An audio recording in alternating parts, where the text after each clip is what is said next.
I'm Teresa Willis, your host, and today we have Kente Scott. How you doing? Hi, Kente. How you doing? I'm doing good. I'm Good, doing good. good. Thank you so much for being with us today on Definitely. Your Voice. Thank you for having me. Appreciate it. Indeed, indeed. Okay, so you are a Oakland native. Yes, born and raised in Oakland.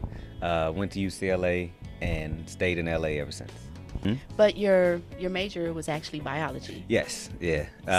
My father wanted a Dr. Scott in the family, and since I was his only son, he dubbed that to be me. So I went to school as a biology major, but kind of fell into acting.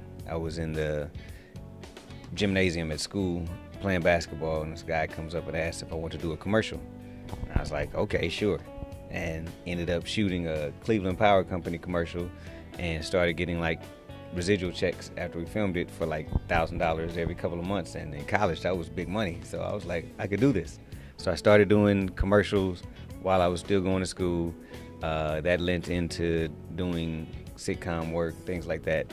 And also started doing stand-up comedy while I was in college. And once I finished school, was taking the MCAT, which is the medical school exams, and was like, I don't want to go to medical school. So That wasn't for you. it wasn't mine. It wasn't my Medical lane. school Yeah, it wasn't what I wanted to do, you know. And so I called my pops and was like, yeah, I'm gonna be an actor and stand-up comic full time. See you, bye. And so what did he say? What was his reaction? Well, you know, I have a very supportive family, so he was okay. He was like, you could have told me that right out of high school, and then I could have saved myself some college tuition money. But one of the first stand-up shows I did was up here at Jeffries, back when they used to have Jeffries, and him and his friends were here in the front row, and he liked it because I was talking about him for half of my act. So, He didn't take anything personal. all right, please. Whatever. He know what he did. So I made it funny. So he was happy with it. He felt like he was a star of the show, living vicariously through me. So he was very happy with it at that point. Plus, he's seen me on TV and in some movies and things, and I haven't hit him up for too much money. So he's happy with that. You were going strong for about maybe 15 years. Yeah. You starting from what, 1996? Like 96, yeah. 96 till probably when they had the last actor strike. So that was 2009, 2010. Yeah. So you just, for at least 15 years, at least every year, you had something. You were a working actor. You had something going on, from Moesha, from the Parkers, from the Unit, from LA Heat. Yeah, And yeah. you know, you were even in the house. Yeah, in the house. with That LL was Cool that was J. actually my first show I ever did. Was on In the House with LL Cool J. Was blessed to be a working actor, which means I got insurance and all that good stuff. But I was either doing commercials or TV every year. Kind of slowed down with the actor strike, but that allowed me to get back into doing my stand-up comedy and touring and doing that and writing, and move to the other side with the production side of what I want to do as well. Okay, so as we talked about, you wear many hats: actor, producer, writer, host, Yes. comedian. So which one do you like to do the most? I like the comedy because it's my truest voice. I don't have to filter it out. It's not somebody else's words. I can get on and give my opinion and use my gift that I was blessed with to make people laugh at my opinion. I love it all, and whatever I'm doing at that time, that's the best one. It's like, you know, whatever side is winning, that's my side. And so when you do your comedy, where do you get your material from? Oh, everywhere. Life. life. My family, dating, being single, going on 8 million bad blind dates, being a father, just everything. I believe comics see the world slightly differently. So everything that happens to me, I'm like, there's something funny in it. So I can take it and make it funny and then present it to total strangers and make them laugh at it. Y'all good? Yeah. Pretty people. Who were the lady that sang Happy Birthday? She's like me right here. I know, that's why. Women like that, that's why I don't go to black karaoke. There's too much pressure. I don't fool with it. A white karaoke, Asian karaoke, Latino karaoke, they just go to have a good time. Black karaoke, they going to get a record deal. They got their lace front weaves tight, sequins outfits. They done got dance steps.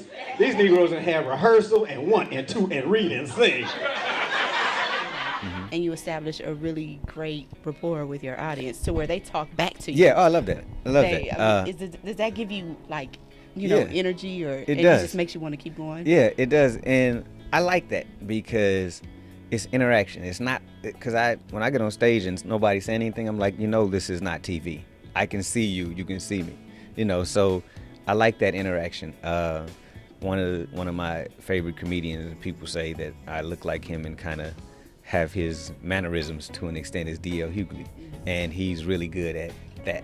And so I may have picked that up from observing how he does comedy and how Richard Pryor and Eddie Murphy and Cedric the Entertainer and all the big comics who, when I would be backstage after going on before them, I'd watch what they do, and that level of comfort that they have with the audience, one, makes the audience feel like they're part of the show, so they're more open to laughing at your jokes, and two, it makes them feel more comfortable with you as a comic. They're like, oh yeah, I like him because I can go there and he can mess with me. Now I tell you, I mess with you to an extent because I'm not fighting over a joke, so I will play with you until you stop smiling. So once you're smiling and laughing, we good. Once you do this, it's over. I'm moving on to somebody else. And that's where he draws the line. Exactly. I'm not good. Like Kente got beat up over a punchline. It's not happening. That's not gonna be me. Because it's just gotta flow naturally. Yes, right? exactly. If it's funny, it's funny. If it's funny, it's funny.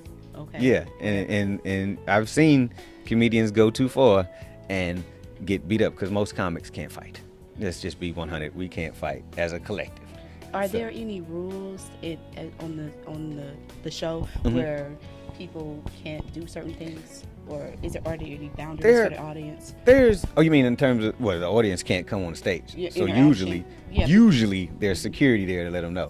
Mm-hmm. Sometimes the audience get too far, but that's only because, from my experience, the comedian has let it go too far, and not in terms of what they've said, but you have the microphone. So if I have the microphone and you don't have a microphone, I don't care how loud you talk, I can shut you up. And as a comedian, no matter who I see, I have 2 or 3 things right away that I can say to you that will shut you up, because I'll have the crowd laughing at you so loud that you will shut up.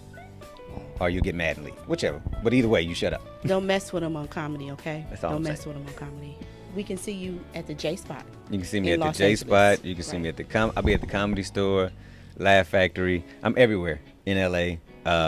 Tommy T's up here in Northern California. What is that? The Cobb Club in San Francisco, the Punchline. So I'm all over. I mean, wherever you have a microphone, an audience, and a check, I'll be there. So you said that you gather your material from just life in 8 million bad days. All right, yeah, 8 maybe million. 8.5 million. Yeah, Is it really that many? It's a lot. It's a lot of bad dates. It's a lot of. I got an HBO special basically on my dating life. It's a lot of bad dates.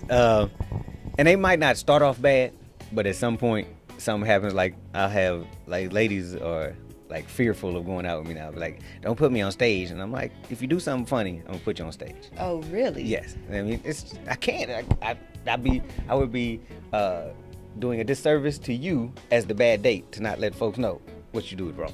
That's all I'm saying. Wow. So the ladies better watch out, because if you're dating Kente Scott, just have good dates. Just have good dates with me. You won't ever get on stage. But here's what I also say.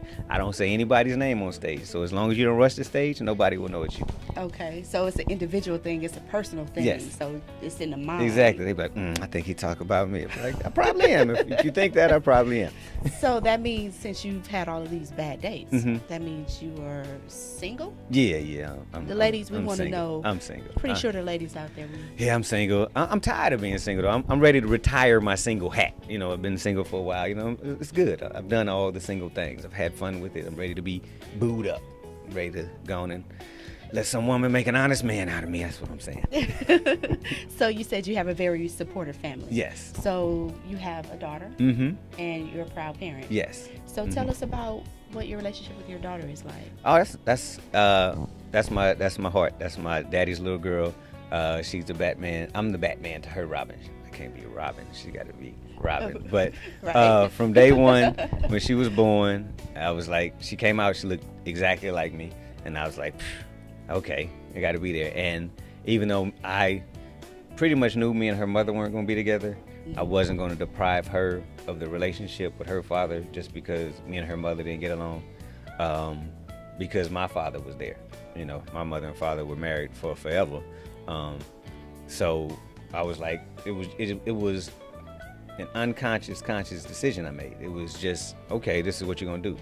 I didn't know what that meant. I just knew I was going to be there for my daughter. So ever since she was 6 months old, she stayed with me for every other week. So I've learned how to comb woman's hair. I know how to braid hair. Oh, really? Split down the middle.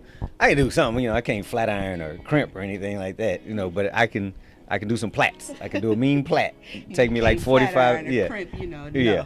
It take me 45 minutes to an hour, but it was all good. So even now, you know, she just called right for this interview, like, I need some money.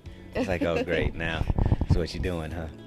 Well, I think that's incredible, because we have so many young African American men that are not in the homes. Oh, yeah. And Yeah. as you know, for this show, we like to get the voice of, you know, different topics and issues. And during our first episode, we talked about the crime in Oakland, and we talked about why people think it is that the crime rate, how Oakland is considered to be number 10 out of 100 of the most dangerous cities to live in. Yeah. And a lot of people actually said that it was because the fathers are absent and the kids are out there by themselves. Yeah, I mean, it's the reason why God said it's supposed to be a package deal. It's supposed to be a mother and a father. I believe the father's role is, one, to teach a son how to be a man and how to love a woman like a man should. And in terms of a daughter, it is how to be loved by a man and how to what love should look like when you're in a loving situation. Like, my whole goal with my daughter was to love her so much that whenever she got into a relationship, she would say, I need this person to love me at least as well as my father does. And if he doesn't, then he's not good enough for me. Because that's the example that I saw set from my sister and my father's relationship.